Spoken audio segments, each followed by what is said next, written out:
In Britain, the day after, the men go back to work and find at a good many gates that the terms of yesterday are no longer the terms on offer.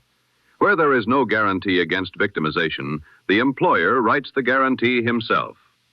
In Poland, the fighting in Warsaw has entered its second day. The churchmen and the parliament have tried to make a peace between the marshal and the president and have failed. The guns have the floor. And the miners of Britain remain locked out as they were on the 1st of May, as they will be tomorrow.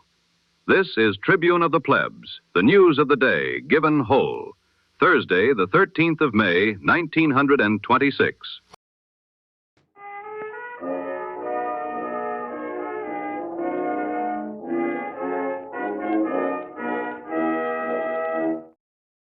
The general strike was called off yesterday afternoon. This morning, the men went back, or tried to. It has not been the clean resumption the newspapers promised. In some trades and some towns, the return was orderly enough. The trams ran, the trains moved, the presses turned. In others, the men arrived at the gate to find that their employers had read yesterday's settlement for precisely what it was, a return without terms, and therefore a return upon whatever terms the employer cared to set. Some found their old wages no longer offered, and a lower wage in their place.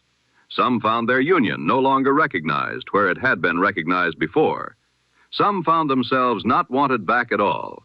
This is the meaning, made plain within a single day, of the guarantee the General Council did not secure. There was no protection against victimization in the settlement because there was no settlement, and so the victimization has begun. In Manchester this day, some 25,000 railwaymen have stayed out, not in continuation of the general strike, which is over, but in refusal of the worst terms now put to them. And the dockers of that city have stood out beside them. What was called off yesterday in London has, in places, simply refused to die because the men will not crawl back through a lower door than the one they walked out of. The government's posture in all this is worth marking. Having accepted the strike's end as unconditional, having bound itself to nothing, neither to Sir Herbert Samuel's paper nor to any protection for the returning man, the Prime Minister now finds that the employer's appetite for revenge threatens to light the fire again. Mr. Baldwin has let it be understood that he would not wish to see the settlement wrecked by a general persecution of the men. But wishing is the whole of it. He has taken no power to compel an employer to take a man back, and he has said as much. The government will appeal to the employer's good sense. It will not constrain their bad. And beneath all of it, unchanged, lies the fact the whole 9 days were meant to address. The miners are still locked out. The lockout that began on the 1st of May stands tonight in its 13th day, and the men who came out in their support have gone back, some to their old places, some to worse, some to none, while the miners themselves have gained nothing and conceded nothing, and remain exactly where they began, at the pithead, under the owner's notice. The auxiliary trades have had their 9 days. The miners have the months ahead.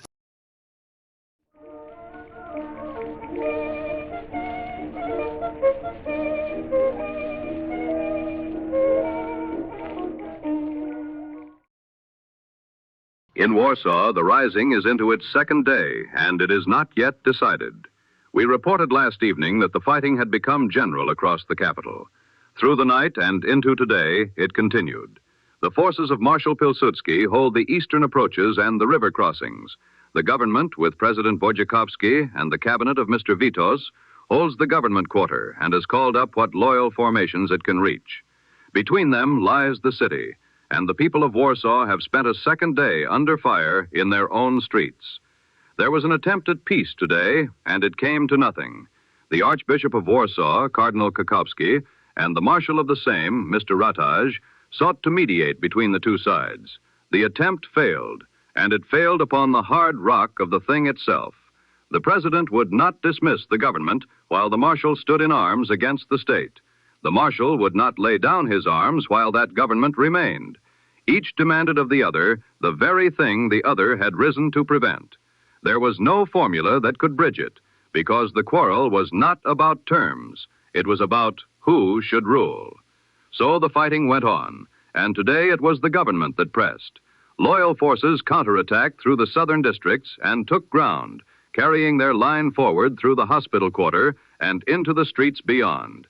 For a part of the day, it might have seemed the government was gaining, but by evening, the deeper balance had begun to tell against it. The citadel of the city is in the hands of the Marshal's men. Reinforcements the government counted upon from the provinces have been slow, or have not come, or have come unwilling. The formations summoned from the south and east are doubtful. An army divided against itself is fighting on both sides of these streets, and the larger half, it now appears, is the Marshal's. And there is a further element in this battle, and it may prove the decisive one. The workers of Poland have entered the fight, and they have entered it on the Marshal's side. The Polish Socialist Party, having yesterday called upon its people to support Pilsudski's troops, has today resolved upon a general strike to take effect tomorrow. And the Railwaymen, the organized railway workers, in their union tied to the Socialists, have today called a strike upon the railways. The meaning of that, in a battle being decided by which reinforcements reach Warsaw and when, is not small. The trains that would carry the government's loyal regiments to the capital run upon track that railwaymen control. A government that cannot move its troops cannot win a battle of movement. We shall see in the next day how much the rails decide.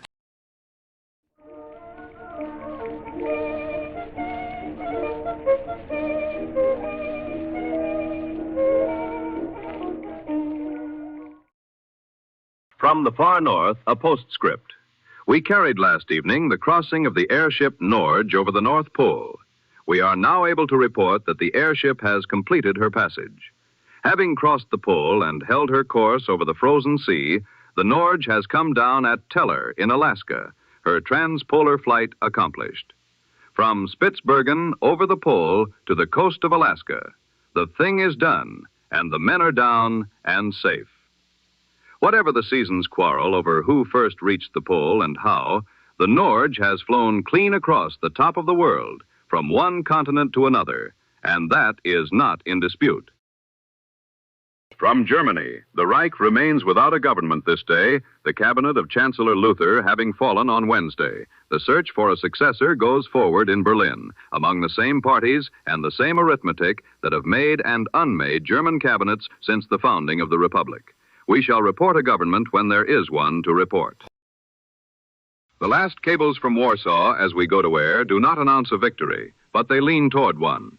Through this night, the reports say, the Marshal's advantage is hardening. The government's expected reinforcements have not arrived in the strength required, and where the railwaymen's strike has taken hold, they may not arrive at all. The President and the Cabinet are said to be considering their position. We do not report a decision, for none has been announced. We report only that the men who held the upper hand at noon do not appear to hold it at midnight, and that the morning may bring the end of it. We shall know tomorrow. That has been the full report of the day. This is Tribune of the Plebs, signing off for the night.